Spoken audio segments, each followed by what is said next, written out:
boa tarde. No Sem Censura de hoje, vamos falar do Dia Nacional de Doação de Órgãos. Vamos falar também e celebrar hoje música e teatro. E Pedro Mann é cantor e compositor. Ele faz show no Beco das Garrafas, no Rio, e também com convidados especiais. Além dele, Rodrigo Espina, que é diretor teatral. Ele fala sobre a peça Aqui Estamos, com milhares de cães vindo do mar. Alexandre Siciliano é cardiologista. Ele fala conosco sobre doação de órgãos. E Kleber Marques de Oliveira é aposentado. Ele fala sobre o transplante de coração que fez no ano passado. E comigo hoje aqui a querida Camila Abreu, que vai explicar para vocês como é que vocês fazem para participar do programa na internet. Olá, Camila. Olá, Cátia. Boa tarde, pessoal. Bom, para participar do Sem Censura é muito simples, basta você entrar na sua rede social favorita, deixar o seu comentário e enviar uma pergunta para os nossos convidados. Eu vou receber e repassar para eles, então participem usando a hashtag Sem Censura. Isso mesmo, gente. E a gente começa o programa de hoje falando de um bairro que é praticamente um cartão postal brasileiro, que é Copacabana. E por quê? Porque, na verdade, é praticamente o título do álbum do Pedro Mann, que está aqui com a gente hoje, né, Pedro? Tudo bem? Tudo bem. Lançando CD. Isso aí. Prazer enorme estar aqui no Sem Censura. Isso. E lançando CD. Como é que é o nome do CD? Que inspiração foi essa de Copacabana? Então, o CD chama Cidade de Copacabana. Eu nasci em Copacabana, sempre tive um carinho enorme pelo bairro e me mudei. Voltei para Copacabana, tem uns 5 anos, e comecei a ter inspirações observando histórias, encontros, desencontros pelo bairro, né? Então, histórias não faltam, né? Em Copacabana, Pô, gente. cara. Que tem mais a história. Tem mais a história. Não é? E aí você compôs as músicas do CD, tem parcerias? Tem muitas parcerias. Tem parcerias com o Duane, com o Lucas Santana, com o Gabriel Pondé, Thiago Vedova, muitos parceiros. E foi isso, as músicas foram surgindo, todas elas tinham a palavra cidade, tinham muita coisa urbana. E a palavra Copacabana aparecia também muitas vezes, aí eu me entreguei ao título Cidade de Copacabana. E vamos então entregar um pouco dessas músicas para quem está em casa, para os nossos Com telespectadores? certeza. Pedro, vamos lá para o palco. Gente, e lá no palco, à espera do Pedro, a gente já tem o Maurício Chiari, né? E também o Pedro Silveira, que são da banda do Pedro Mann e que vão tocar com ele. Qual é a música que vocês escolheram para abrir?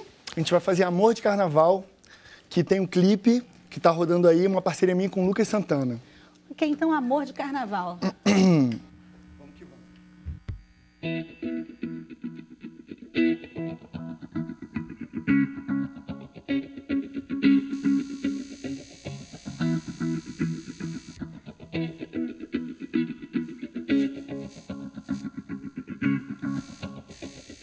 No carnaval sai pra zoar e curtir.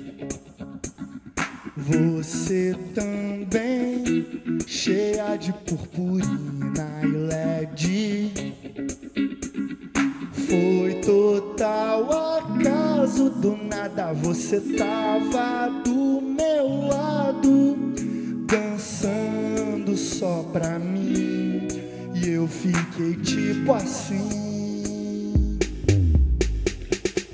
A gente achou que só seria pegação, beijos e amassos numa noite de verão. Mas o cupido soltou o pipi e nos flechou. Assim nasceu nosso amor. A gente entende mesmo antes de saber. A onda é forte, a gente deixa se envolver. Dias passaram de mãos dadas caminhar.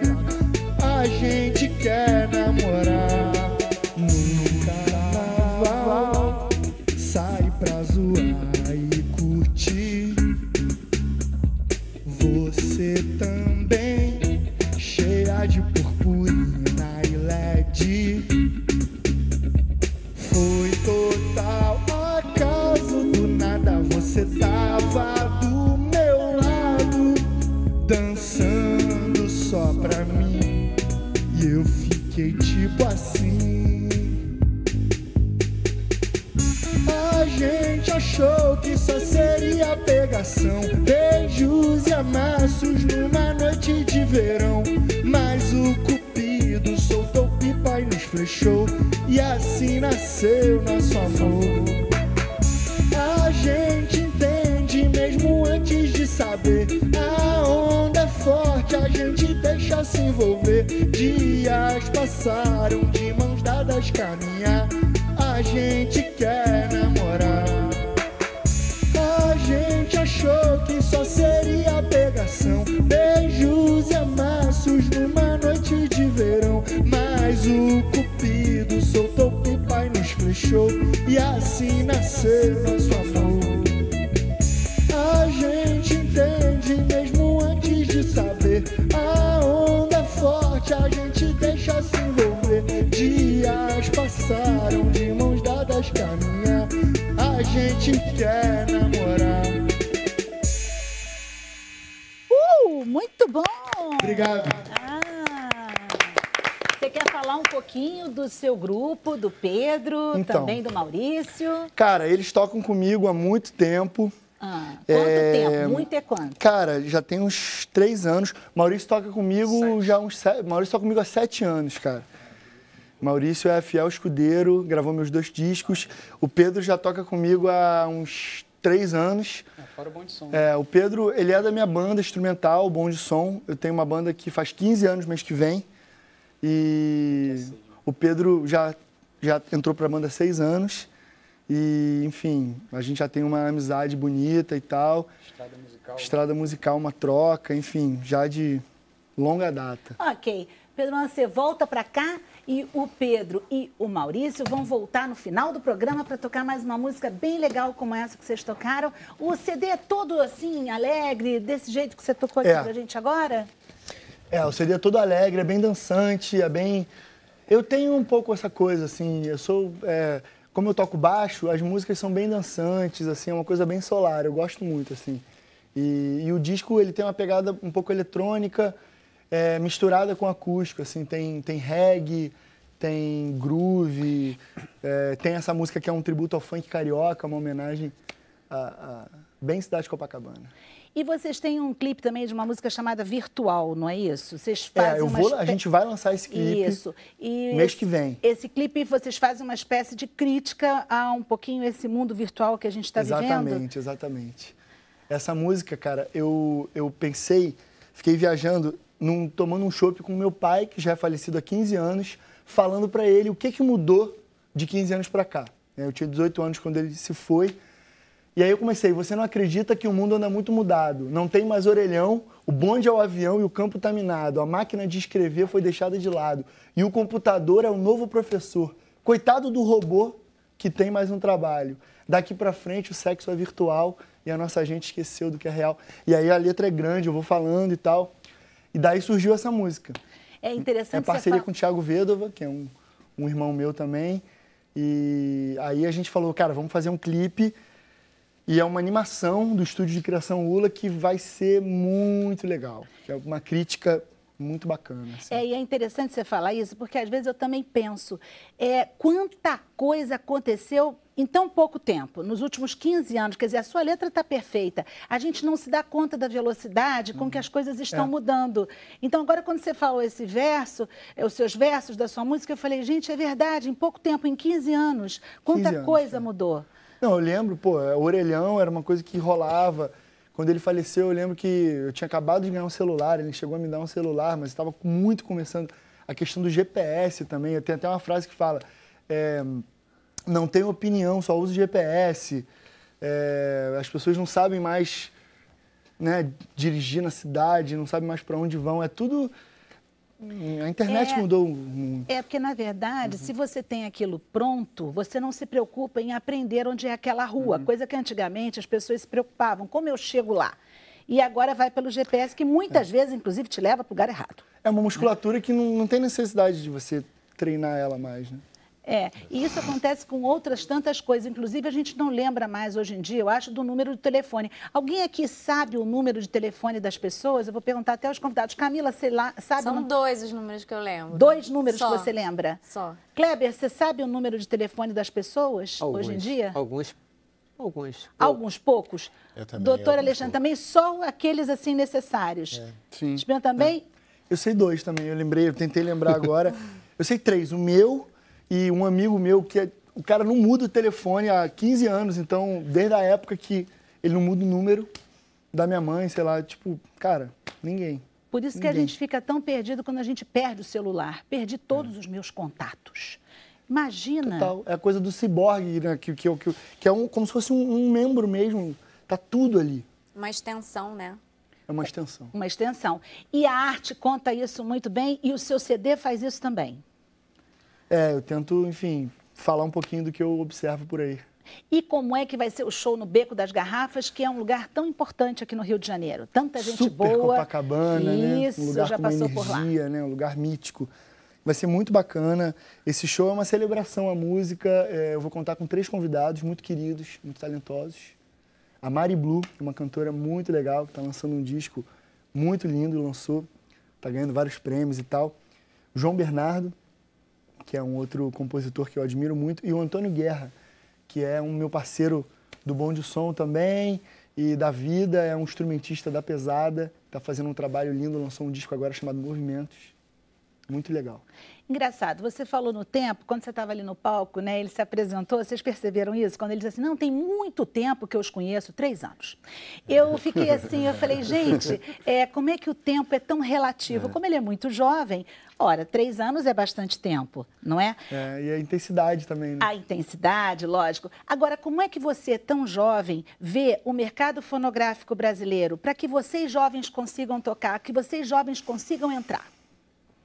Cara, eu vejo que está muito mudado, né? Muito mudado. A era das gravadoras e tal ruiu, né? Começou uma nova era, mas que a gente ainda não sabe muito, a gente está entendendo, como se a gente estivesse ainda num limbo, e a gente tem algumas direções que, né, o mercado aponta, né? E eu acho que o digital é o caminho, né? Hoje em dia ele até estava me perguntando, pô, como é que tá a tua música? Tá no Spotify? Eu falei, cara, tá no Deezer, no Spotify, no YouTube, e não tem como ser diferente, né? E é assim que vocês vão atuar daqui para frente. E como é que faz, por exemplo, para sobreviver? O músico hoje, quer dizer, o jovem como você, qual é a expectativa dele? Cara, hoje em dia, você tem que fazer de tudo para sobreviver. Você tem que fazer de tudo. Eu toco com outros artistas também, eu acompanho muitos artistas.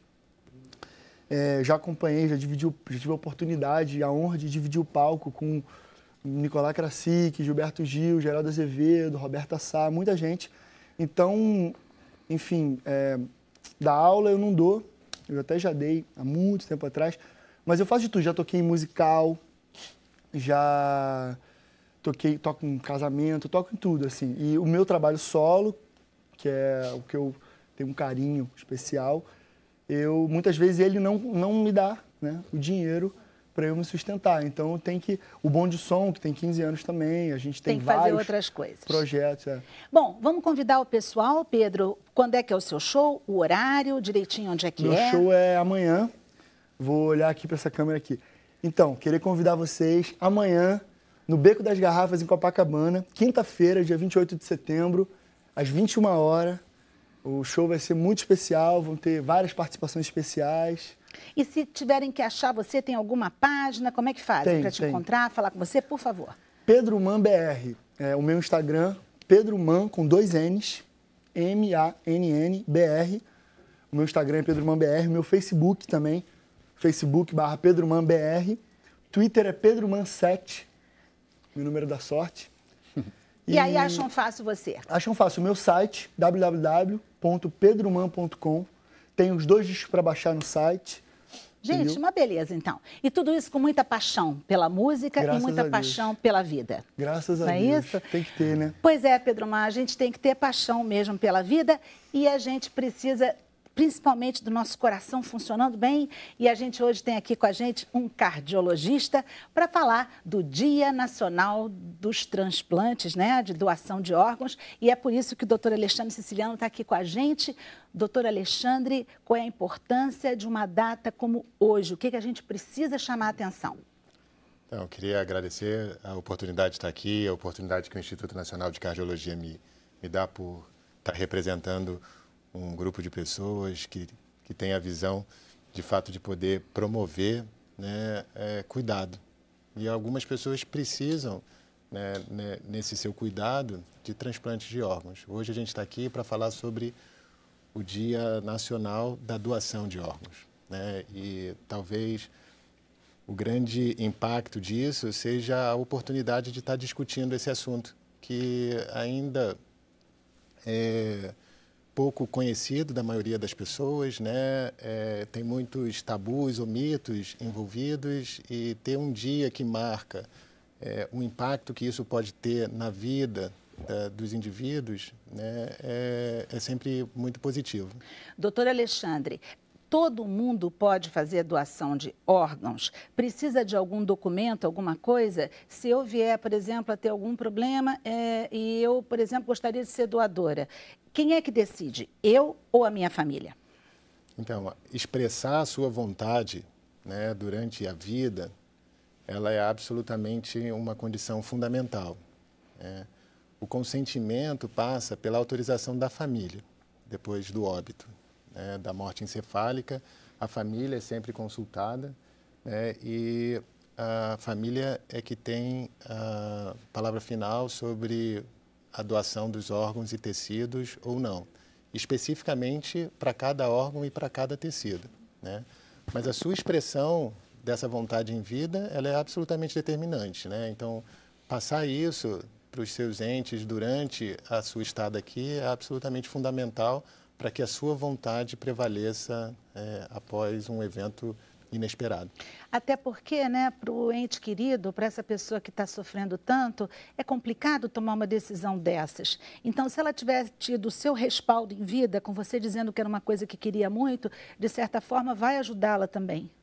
Eu penso, e aí cada um deve ter uma percepção, uma opinião diferente ou pessoal, que isso eventualmente até ajuda naquele momento de grande sofrimento, porque em geral é uma perda não esperada, né? Então é um acontecimento abrupto, agudo, em que você não espera, né? Isso gera um luto muito grande, né?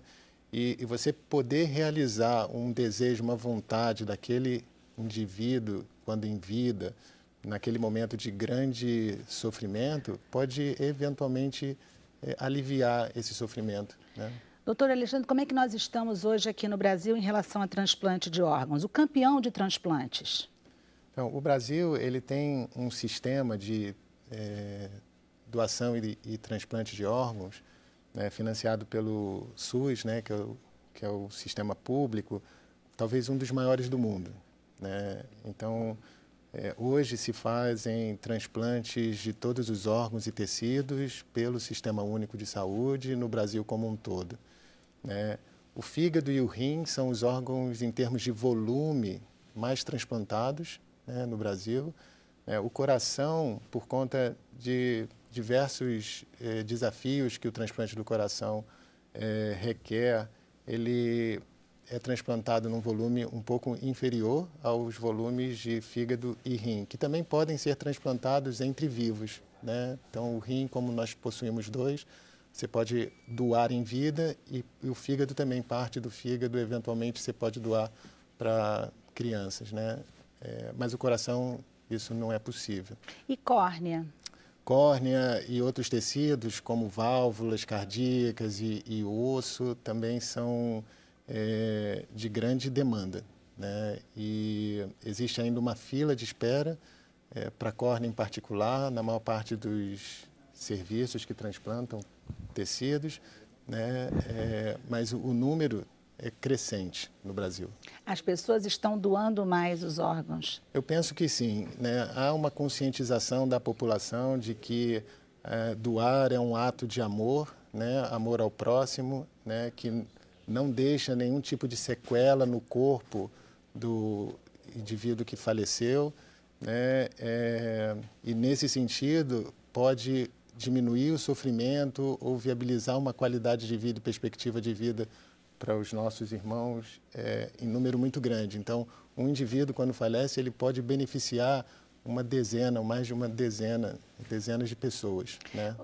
Doutor Alexandre Siciliano, ele trouxe também um molde de um coração que está ali do lado dele, não sei se a câmera consegue mostrar agora, e a gente vai falar sobre isso, como é que acontece o transplante, enfim, e mostrar para vocês como é que isso é feito, até porque a gente tem o Kleber aqui, que é uma pessoa que fez um transplante de coração, mas tudo isso daqui a pouquinho, logo depois do intervalo.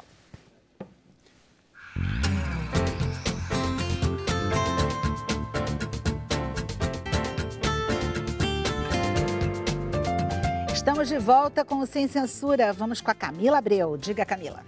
Separei aqui alguns comentários, uma pergunta da Tamires Pena. Ela comentou que assunto de extrema importância a ser abordado. O Roberto Cabral ele fez uma pergunta.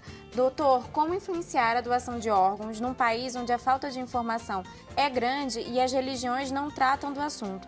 E muitos, na ignorância, não doam por medo pregado pelas igrejas diversas. Muito bem.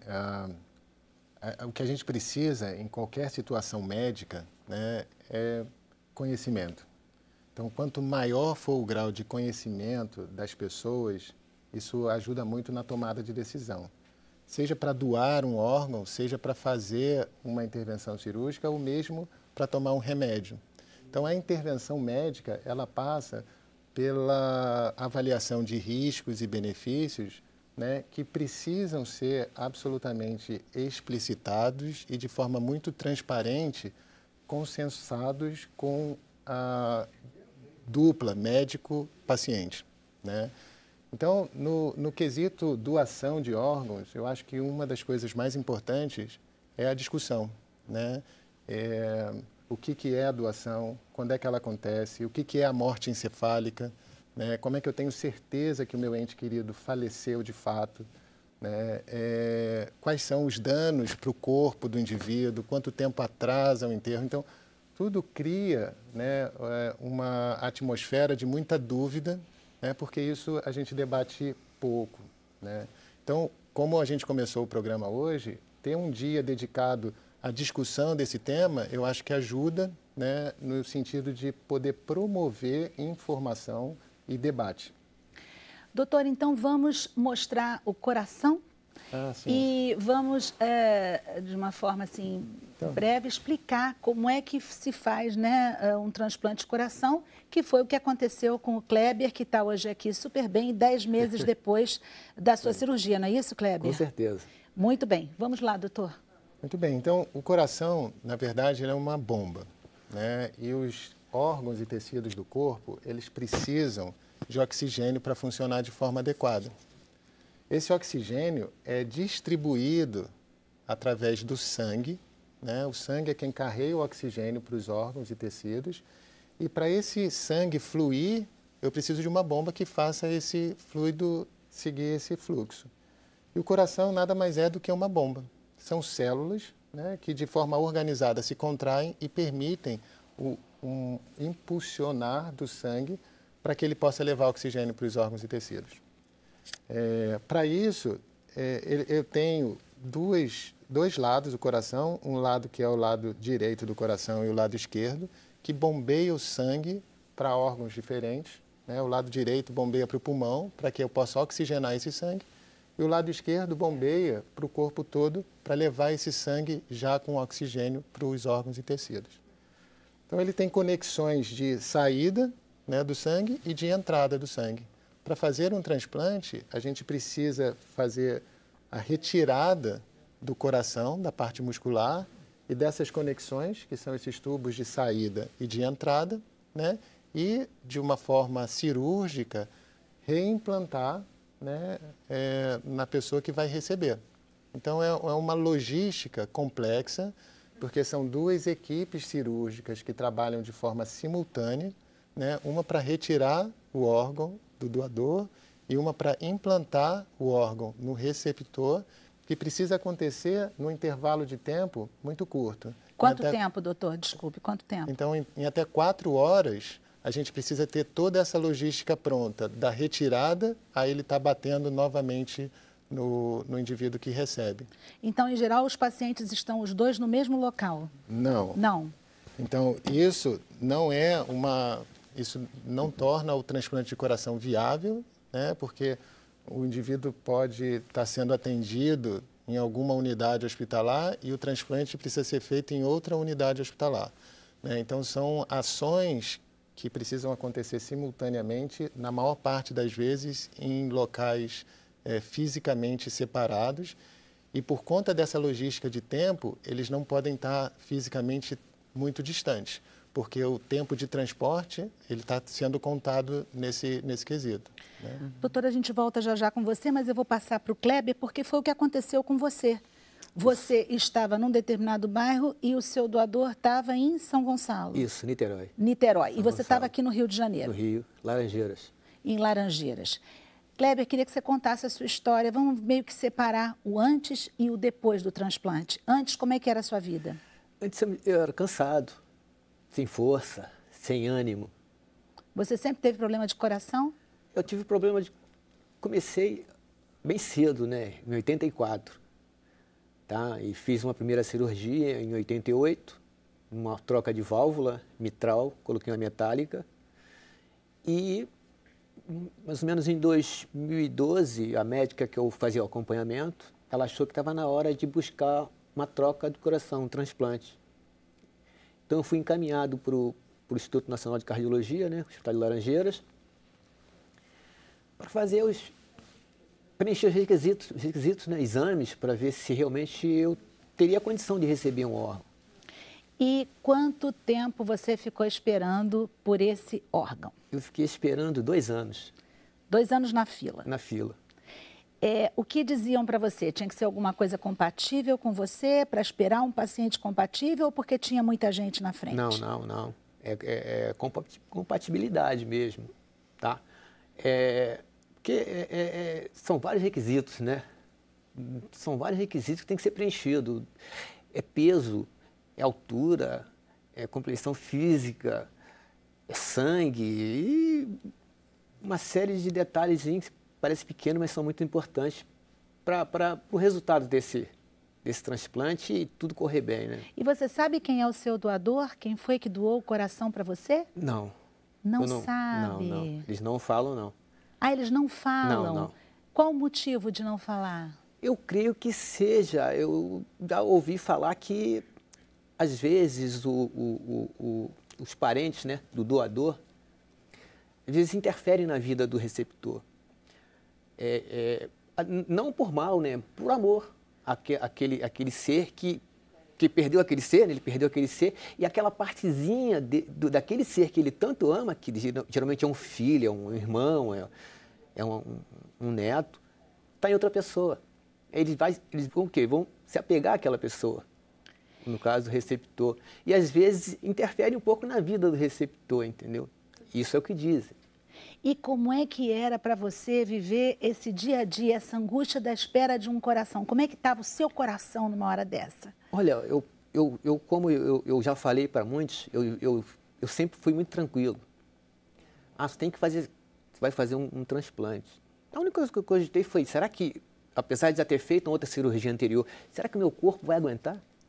Porque são muitos medicamentos, né, anteriores. Então eu falei, aí minha médica falou, não, Kleber, você pode ir tranquilo que vai fazer todos os exames. Se você tiver condição, você vai fazer. E aí você partiu para a cirurgia tranquilo? Parti na primeira cirurgia e na segunda também. Assim, vou fazer. E como é que foi o pós-operatório? Recebeu o coração, e aí? Porque pós-operatório foi ótimo. Eu fiz a cirurgia do dia 10 para o dia 11. No dia 25, eu estava em casa. Dia 25 de novembro. Dia 11, eu fui para o CTI. Saí da cirurgia, da sala de cirurgia, dia 11. E no dia 25, eu já estava em casa. Quantas horas de cirurgia, doutor Alexandre, num caso como esse em geral, de transplante, quantas horas um paciente como o Kleber fica na mesa? O processo todo do transplante, eu penso sempre em 12 horas.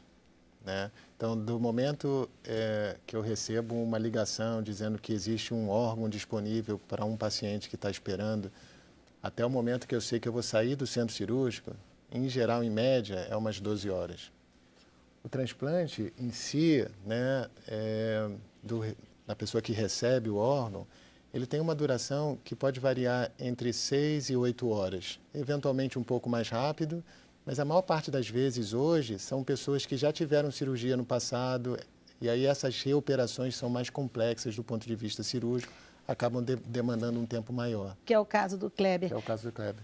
E Kleber, como é que você está hoje se sentindo 10 meses depois da cirurgia? Hoje estou bem, estou caminhando bastante, faço uma reabilitação lá no hospital mesmo, tem um setor de reabilitação lá, cardíaca. Estou bem, graças a Deus, muito bem. Tá? Mudou a sua vida no sentido de você ter mais disposição, respira melhor? É uma outra vida. É uma outra vida. Quando o processo todo é bem sucedido, como o meu, eu acho que foi, até pelo tempo que eu fiquei no hospital. Acho que 14 dias, eu falei, caramba, 14 dias eu estou em casa. Sabe? Doutor, então, os processos são sempre assim bem sucedidos, como o Kleber está dizendo? Então, a maior parte das vezes a gente segue um processo sem intercorrências, né? Mas existe a possibilidade de intercorrências acontecerem, né? Então, na cirurgia do transplante, porque ela é uma cirurgia grande, você tem riscos de sangramento, né?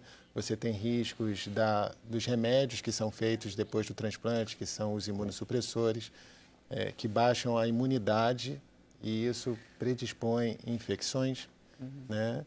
Se a imunidade não ficar muito baixa, a gente causa rejeição, então o nosso organismo reage contra aquele coração que foi doado e isso causa uma incapacidade do coração de funcionar de forma adequada e os órgãos sofrem por causa disso.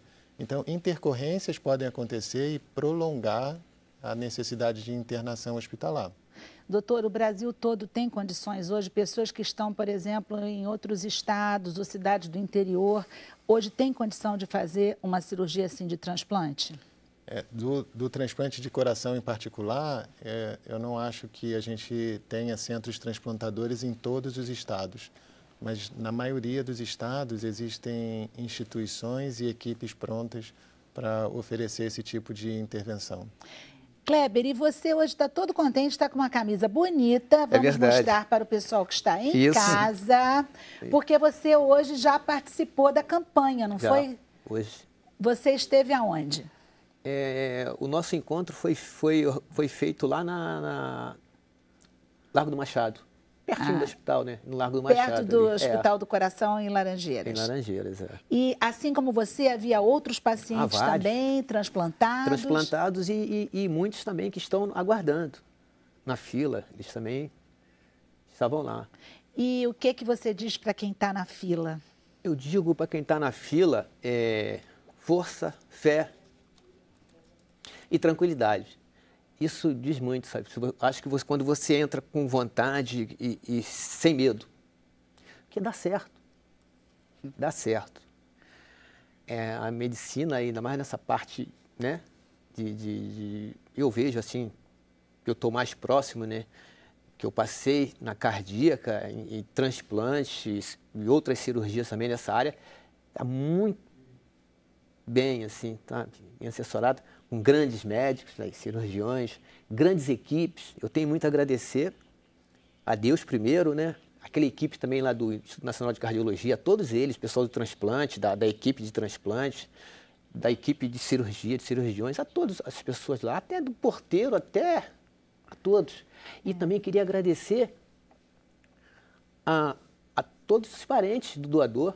Tá? Sim, Eu queria agradecer a família do doador, sabe? E falar para eles que é o seguinte, eu sempre estou orando por eles todo dia, sabe? Que Deus abençoe a vida deles, entendeu?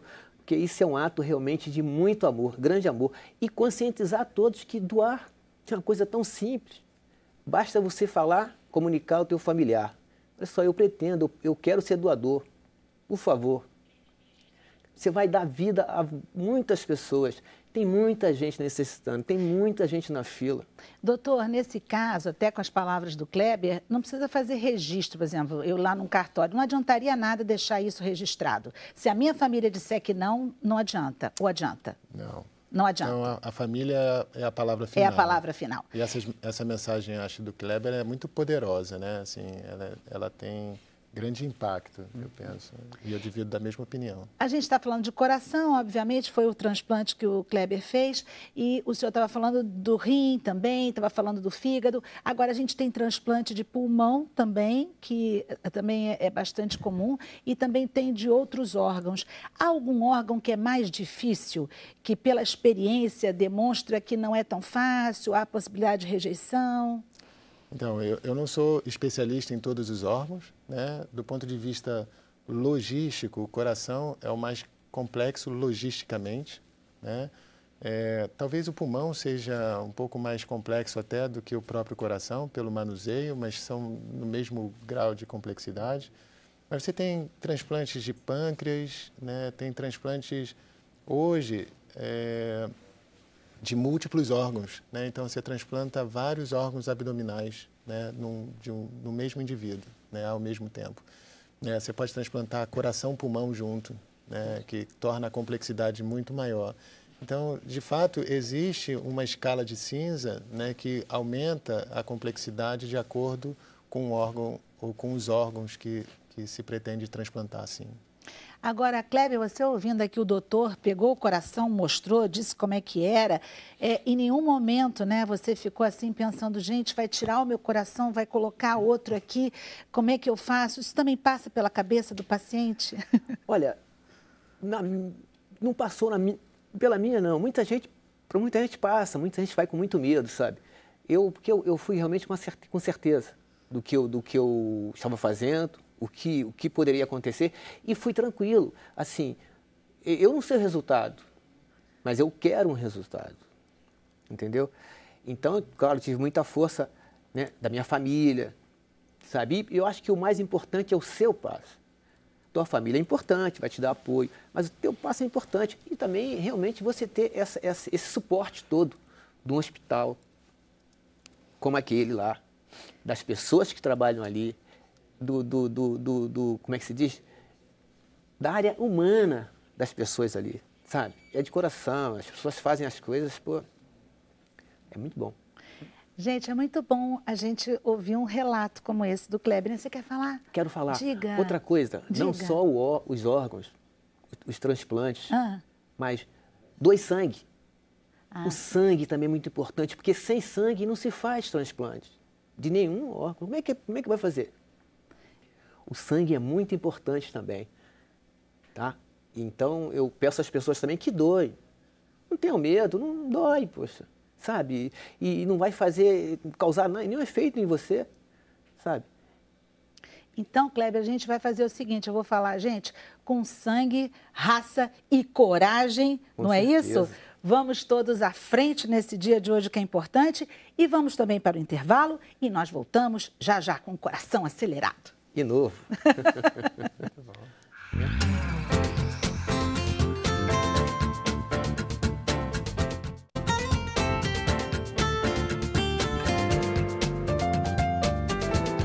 Gente, voltamos com o Sem Censura e com Camila Abreu e as dúvidas e comentários de vocês. Camila. Olha, tivemos comentários emocionados a respeito da história do Kleber. A Lígia Matos comentou, muito bom ouvir a experiência de um paciente transplantado. A Vânia Gomes desejou que o seu coração ainda bata muito, brava todos os médicos envolvidos e brava as famílias dos doadores pelo ato de amor. O Alessandro Ferreira também comentou, a população precisa saber mais sobre a doação de órgãos, as dúvidas ainda são muitas, precisamos de incentivos e investimentos governamentais. E o Francisco Eduardo fez uma pergunta, uma pessoa que recebeu, por exemplo, o coração, pode ser novamente um doador de órgão? Muito bem, não vai poder doar o coração, né? Então o coração não vai ser doado. Mas isso é só para o coração ou para todos os órgãos? Eu não vou saber responder se os outros órgãos vão ser disponibilizados se eventualmente houver um óbito.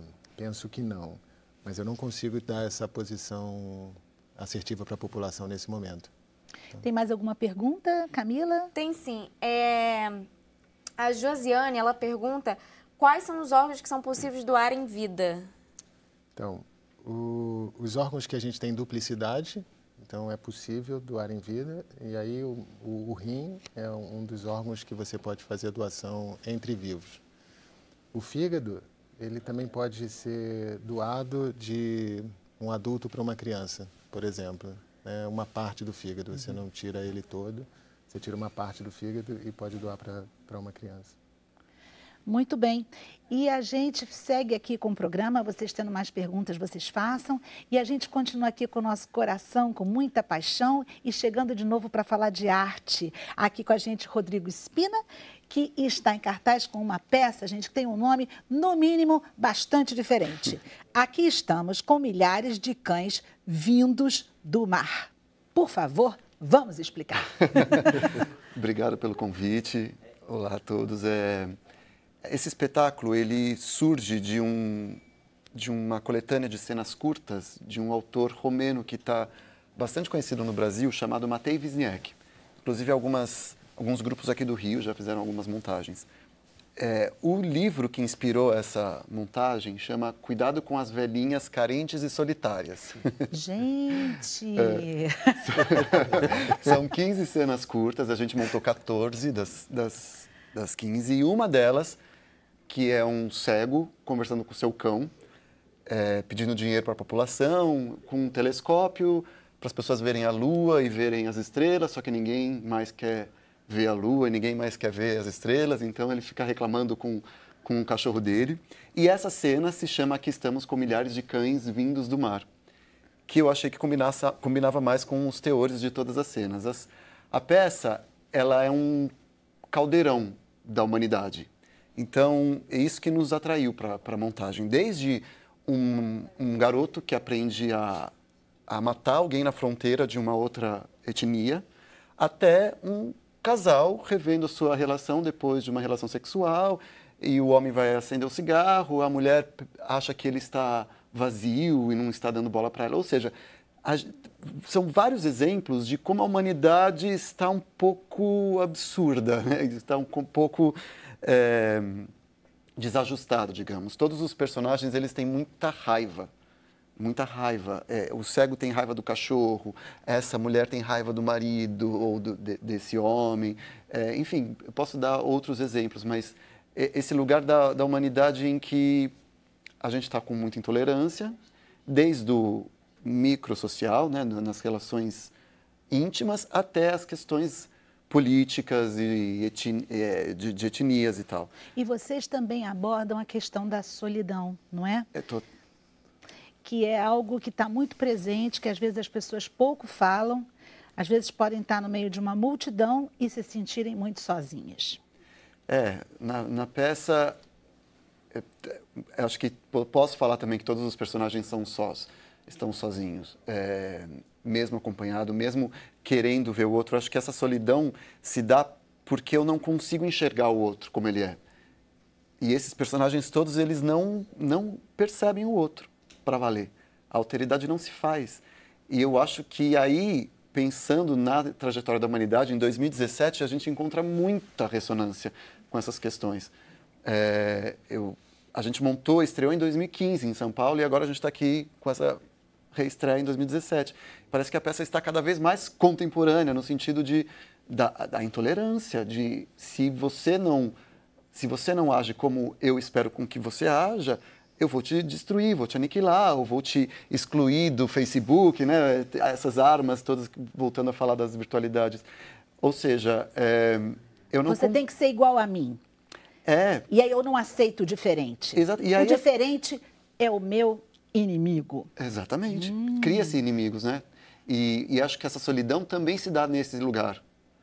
Porque se você não consegue ver o outro, você sobra você mesmo com os grandes dilemas. Aí, ou seja, o indivíduo fica grifando o próprio ego e as questões de si mesmo.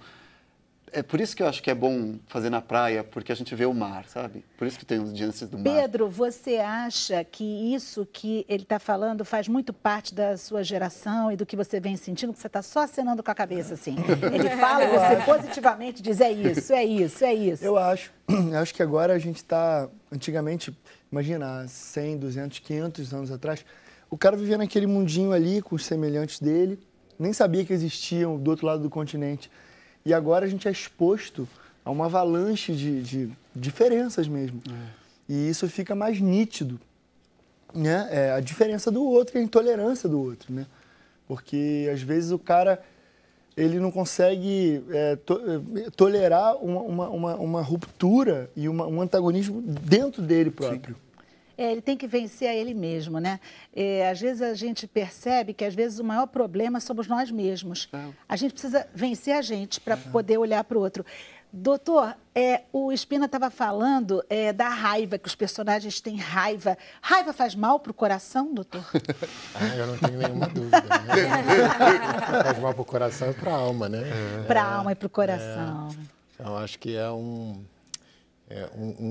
sentimento, né, que de fato mata a gente, nos dois sentidos, literal e não literal. E mata a gente e mata o outro também. Porque são só vítimas que a gente está falando. Né? Exato. Rodrigo Spina, a gente tem umas imagens da sua peça, vamos mostrar para o pessoal, tá bem? Vamos ver? Claro. Trouxe um casaco, alguma coisa mais quente? Não.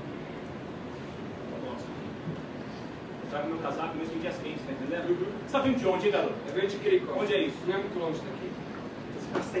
Para fazer esse trabalho, você precisa estar bem equipado, precisa estar bem aquecido, tá entendendo? Tem dias que a gente fica preso no esconderijo, por horas e horas e até dias, e a gente não sabe a hora que vai sair de lá. Tá me entendendo, garoto? Você tá me entendendo? Para fazer esse trabalho, você precisa estar bem equipado, entendeu? Coloca essas luvas. Não quero. Coloca as luvas, eu tô mandando, garoto. Coloca as luvas, você precisa estar bem equipado, bem aquecido. De qualquer forma, você precisa relaxar para fazer esse trabalho, hein? Não pode ter medo, você tá com medo? Eu não tenho medo. Deixa eu ver sua mão. Você tá tremendo. Isso não é nada, isso passa. De qualquer forma, você precisa relaxar. Você quer um cigarro? Não, tudo bem, mas eu não fumo. Quantos anos você tem? 17. Ah, e na escola você nunca provou? Eu já provei, mas toda vez que eu fumo, eu vomito. Quer uma latinha de cerveja, então? Sim. Por que você faz isso comigo? Quê? Eu tinha certeza. Tinha certeza de quê? Por que você faz isso comigo, merda? Deixa em paz. Eu tinha certeza que você ia se enroscar. E daí? Você tá tirando uma com a minha cara? Para, vocês todos sempre fazem isso, todos sempre a mesma coisa. Todos que? Você tá tirando uma com a minha cara e não acho nada legal. Deixa em paz, vai embora. Depois do amor, vocês todos acendem o cigarro. E daí? Por que você subiu até aqui? Pra esperar a Virgem Maria. Rodrigo Spina, é um trabalho difícil para os atores dessa peça. Porque se tem que lidar o tempo inteiro com essa coisa da agressividade, não é um trabalho fácil. Não é fácil. Eu queria que você falasse do seu grupo, o nome do grupo, os atores que estão envolvidos nesse trabalho, ensaios e o dilema de se fazer personagens assim. Claro, eu só queria deixar uma coisinha clara, que esse vídeo ele está em preto e branco não por um filtro. A peça inteira é em tons de cinza mesmo. Isso é maquiagem e porque a gente deu essa cara de realismo, mas com um estranhamento meio cinematográfico. Então as pessoas ficam muito impactadas quando assistem. Ficou lindo. Por essa questão plástica também, Legal. que tem a ver com esse mundo sem cor que a gente está se encaminhando.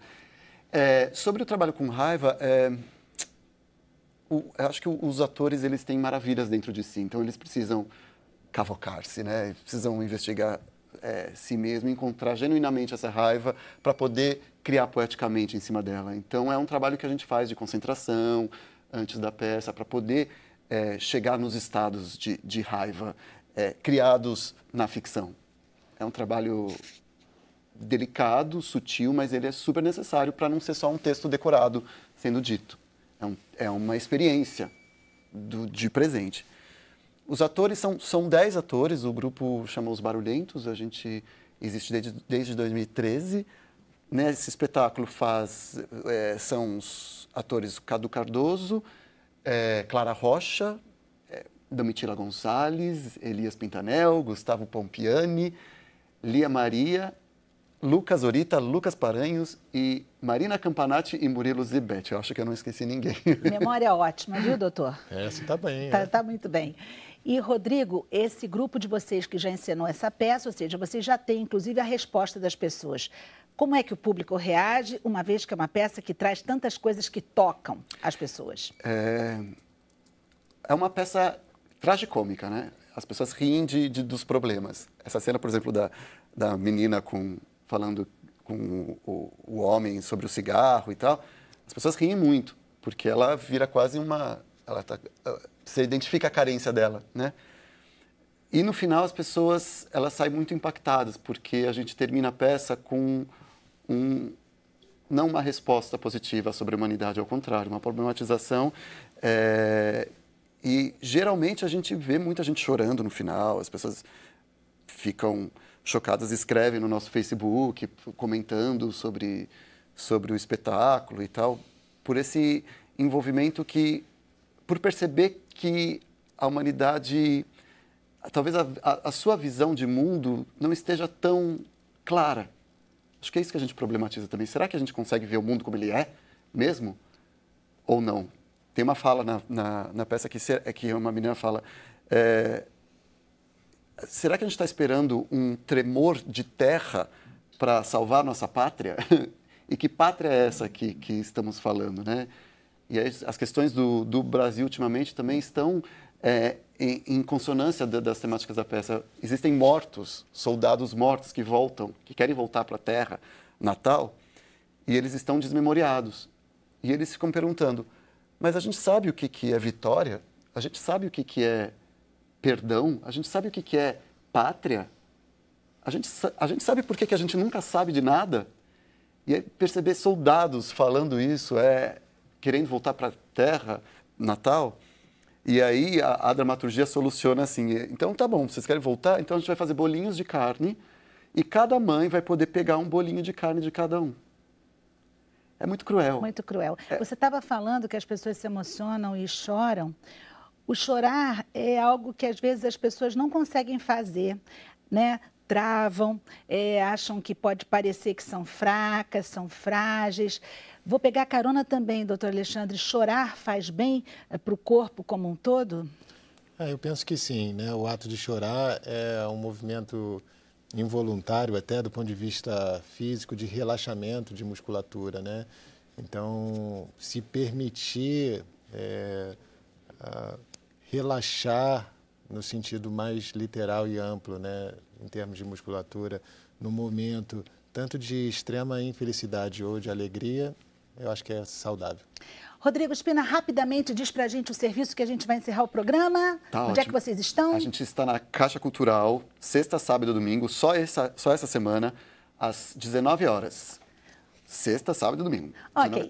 Gente, muito obrigada pela presença de vocês. Eu digo que foi com grande alegria e o meu coração ficou ótimo com esse programa. Pedro, vamos seguir para o palco, não é isso? Para continuar com mais uma música e terminar o nosso programa com muita alegria. E fazendo bem ao coração, não é isso, Kleber? É isso aí. Vamos fazer cada vez melhor, né? Que o nosso coração saia daqui muito melhor do que entrou. Gente, obrigada pela presença. Camila Abreu, você é uma graça, como sempre. Obrigada. Gente, o Sem Censura se encerra aqui na televisão agora às 5 da tarde, mas a gente continua com o programa mais um pouquinho no Facebook. Clica lá, Sem Censura, na página do Facebook, para vocês continuarem com a gente. Pessoal, às 9h30 da noite de hoje tem Limites Humanos com grandes atletas do voo livre. Isso mesmo, para as pessoas que estão aqui. A gente vai ouvir música agora com Pedro Mano. Vamos lá? Vamos que vamos.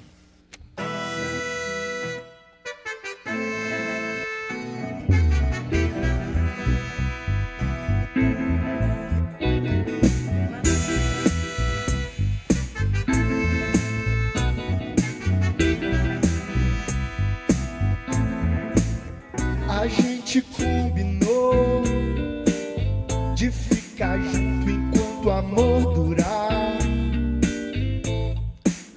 e de só se encontrar se tiver leve pra não aprisionar.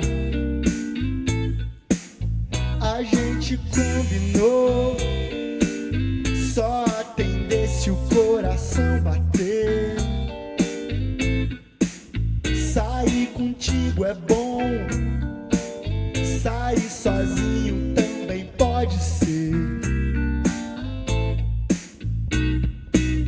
Quanto mais eu me vejo, mais posso entender que tudo que eu quero é ficar com você. Não demora pra gente poder combinar, então vem que eu te mostro um outro lugar.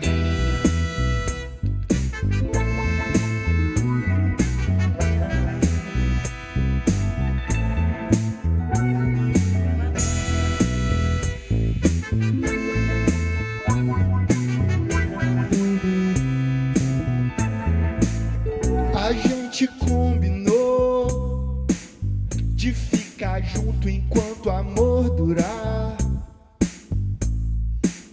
e de só se encontrar se tiver leve pra não aprisionar. A gente combinou só atender se o coração bater. Sair contigo é bom, sair sozinho também pode ser. Quanto mais eu me vejo, mais posso entender que tudo que eu quero é ficar com você. Não demora pra gente poder combinar, então vem que eu te mostro um outro lugar.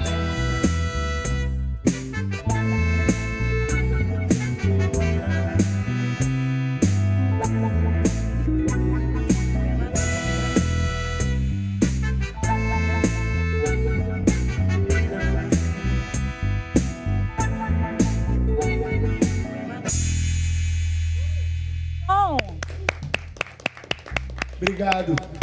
Gente, eu quero agradecer ao Maurício e ao Pedro Silveira, né, pela participação aqui no programa. A gente agora já está no Facebook, então, Pedro, você volta para cá. Um ótimo show para vocês, muito sucesso. Valeu. Música é tudo de bom. Com certeza. Não é? Para aliviar o coração. Ah, isso que eu ia falar. Olha, mas o Pedro chegou com a pergunta que eu ia dizer. Alivia o coração. Pedro, como é que você sai de um espetáculo, hein, que você faz? Uma coisa que você gosta muito. Cara, eu saio, é uma espécie de transe mesmo, né? Quando você termina um show, a galera aplaudindo e aquela vibe boa, aquele sentimento bom de troca, né? De amor mesmo. Eu saio em êxtase, assim, muito feliz. Coração não precisa nem de remédio no caso desse, viu, doutor? Não. O difícil é dormir depois que chega em casa, depois que aquela adrenalina. Fica agitado. Camila, a gente tem pergunta aí para as pessoas que estão aqui. Sim, temos comentários, perguntas. A Léo Carvalhosa, ela diz, adorou o programa de hoje. A Mônica a Vivian, ela perguntou, ela disse que ela ficou curiosa para saber as suas referências musicais. Ah, então, é muito diverso, né? É muita música brasileira.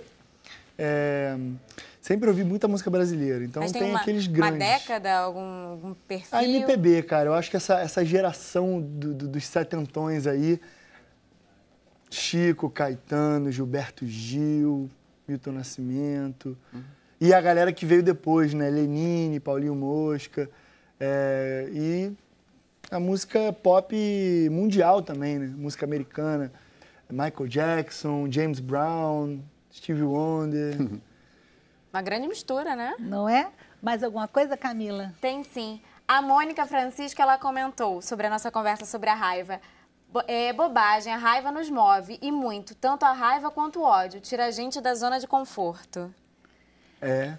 Bom, ela é necessária como todos os sentimentos são, não é? Sim, sempre tem dois lados, né? Doutor Alexandre pode até falar melhor do que isso. Nós somos humanos, então a gente sente tudo isso. Alegria, raiva, somos agressivos, né?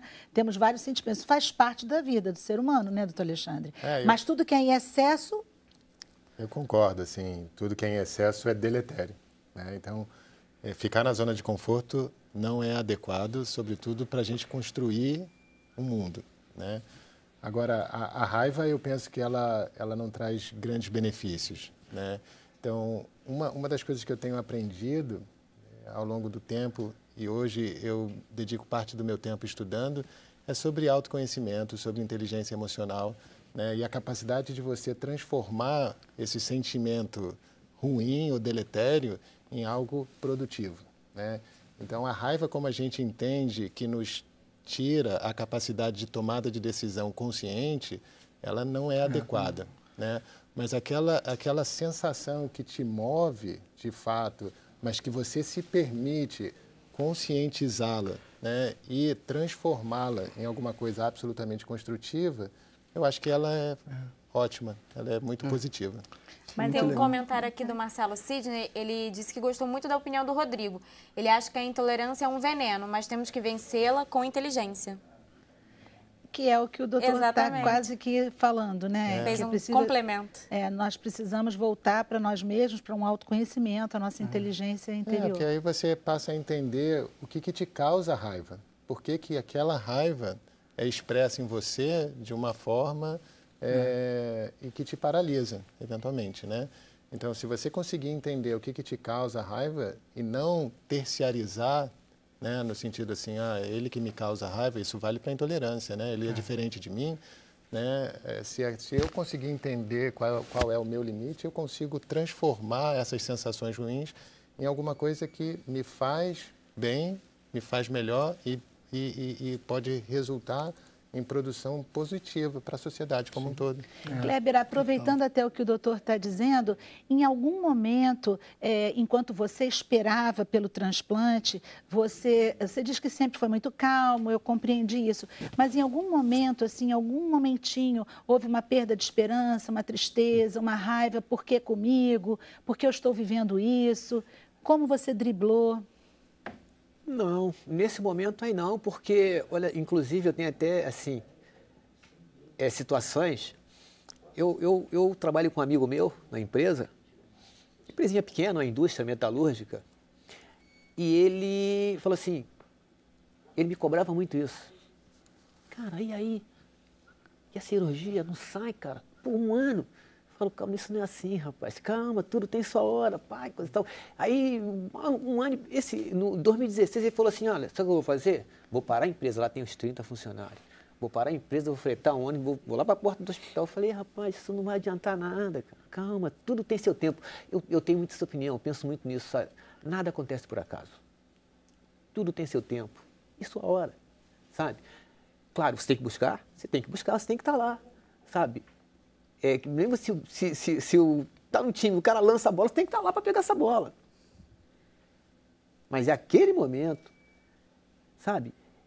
Tudo ao seu tempo, tudo tem seu tempo. Você hoje toma medicamentos para controlar o coração, para você ter uma estabilidade? Tomo. Eu tomo imunossupressor, como o doutor falou, né? Que é para meu organismo não rejeitar o órgão. Tomo dois tipos, né? E tomo os outros medicamentos também só para, como é que se diz, dar suporte aí no corpo, né, que é necessário, até porque os medicamentos, você tem que tomar outros, né, assim, até para aliviar os outros que você toma, um para sustentar o outro, né, assim, vamos dizer assim, sempre tem os efeitos colaterais, esse efeito tem que ser corrigido, então você tem que tomar outro medicamentozinho, mas, graças a Deus, muito bem, sabe? Estou convivendo bem com os medicamentos, sabe? O que importa é viver, né? É viver, a felicidade viver bem, de estar aqui, e viver bem. Kleber, supera qualquer coisa. Com certeza. Esse é o grande remédio. Esse é o grande remédio. A vida. E também, ó, ter alegria, né? Ter vontade de viver, garra. É verdade, é verdade. Tem que ser garra, tem que ter vontade de viver. Querer viver. Isso. Camila, tem mais perguntas, comentários? Tem um comentário aqui da Vânia Gomes que ela disse, a calma do doutor contagia. É verdade. Ela tem razão. Engraçado que as duas pessoas, né, do transplante de órgãos, tanto o paciente quanto o médico, tem uma calma. Ninguém, né, tá todo mundo tranquilo aqui. O coração está em paz, né, doutor Alexandre? Precisa estar, né? Assim, eu penso que dentro da minha profissão, a gente acaba funcionando como um atleta. Você precisa preparar, né, o corpo, a cabeça, né? Porque, como você falou, somos todos seres humanos, temos dias bons, dias ruins. Mas o dia do transplante do Kleber, eu preciso estar bem, não posso estar num dia ruim. E se eu tiver num dia ruim, eu tenho que chegar lá preparado muito bem, porque eu só tenho uma oportunidade de construir o cuidado dele naquele momento. Não tem outra oportunidade. Então, é um preparo. Então, tem duas coisas que eu escuto muito. Uma é da calma, mas ela é aqui, né? Assim, precisa, quando ser assertivo, você tem que ser assertivo. Quando tem que estar calmo, tem que estar calmo. E a outra é dos meus cabelos pretos, que eles não ficam brancos, mas eu uso gel. e aí ele cola o branco com preto, né? Dá aquela... E aí dá uma maquiada. Rodrigo, a gente está ouvindo o doutor falando na preparação, eu vou partir para vocês aqui também. Você falou até da preparação dos atores, né? Mas aí eu estou me referindo à preparação física, para ficar nesse palco, para sustentar a voz. Como é que é isso na vida de vocês? A gente ensaia uma peça, esses grupos, que eu posso falar, mais ou menos durante um ano, para poder chegar nesse espetáculo, para poder estrear. Legal. Então, ao longo de todo esse ano, a gente faz muitos exercícios físicos, criativos, de jogo de tonicidade muscular, de trabalhos com qualidade de composição física mesmo, lembra um pouco dança, entendeu? O ator passa por esses lugares. E aí o trabalho de voz com compreensão de texto, enfim, nesse caso, todos os personagens fizeram todos os atores fizeram todos os personagens. Houve um rodízio até a gente definir quem que faria o quê, tanto homens quanto mulheres. Então tem um trabalho de investigação e de preparo, de domínio dessa dramaturgia que tem que ser vista por todos os ângulos. E um tempo mais alongado dá essa possibilidade. Diferente de fazer uma peça em 2 meses para estrear, entendeu? E, Pedro, há uma preparação vocal também? Você se prepara? Também. Como você faz? Tem exercícios, tem uma musculatura, né? Então é como qualquer outra, né? Então eu faço aulas de canto e tal. Você tem vários exercícios que você faz, desde gargarejar para tirar um muco, até você, enfim, fazer vocalizes e tal. Tem pessoas que já nascem com uma voz linda e realmente tem a questão genética, né? Mas com certeza todo mundo tem que se preparar muito, até para você ter sustentabilidade, né? A gente viu no Rock in Rio casos de pessoas mais velhas com uma voz maravilhosa e casos de pessoas mais velhas que acabaram perdendo por mau uso, né?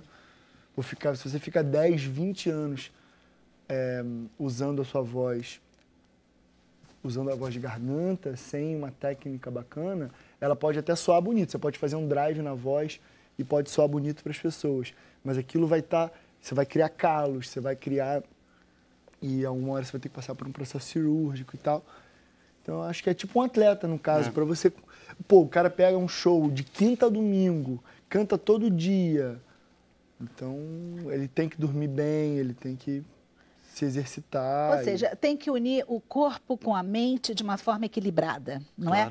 Camila, a gente está no finalzinho. Vamos ver, tem mais algum comentário, alguma pergunta que você acha que não pode deixar de ser feita? Olha, o Daniel ele fez uma pergunta aqui para o cardiologista. Quantos órgãos de uma pessoa podem ser doados após a morte? Há restrições?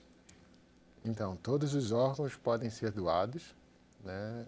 As restrições estão, obviamente, relacionadas a condições específicas, né? Então, se eu tive um infarto e eu morri por um trauma na cabeça, eu não posso doar o coração, mas nada impede de doar o rim, de doar o fígado, de doar o osso, né? Então, as restrições estão relacionadas a doenças específicas ou a condições específicas para cada órgão. Eu tenho uma pergunta. Ainda existe medo das pessoas se anunciarem como doadores de órgão vivo?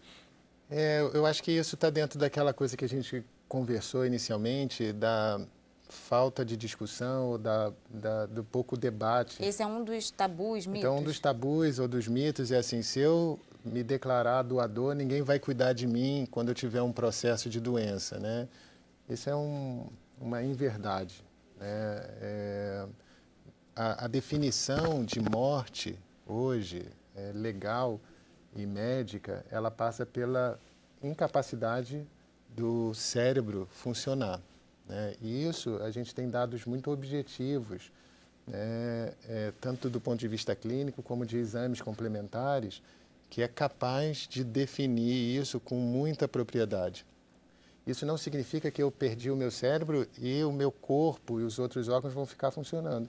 Existe um processo ao longo do tempo em que todos os órgãos vão parar de funcionar a partir do momento que o encéfalo parou de funcionar. Então, em 24, 48 horas, todos os órgãos vão parar de funcionar, né? Só que para eu poder transplantar, eu preciso desses órgãos, em geral, funcionando, a não ser a córnea, né?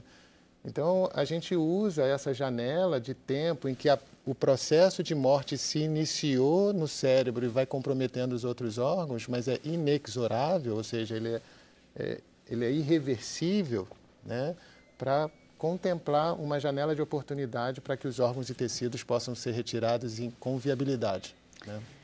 Doutor Alexandre, muito obrigada. A gente poderia continuar aqui falando durante muito tempo sobre esse tema, que é um tema importantíssimo.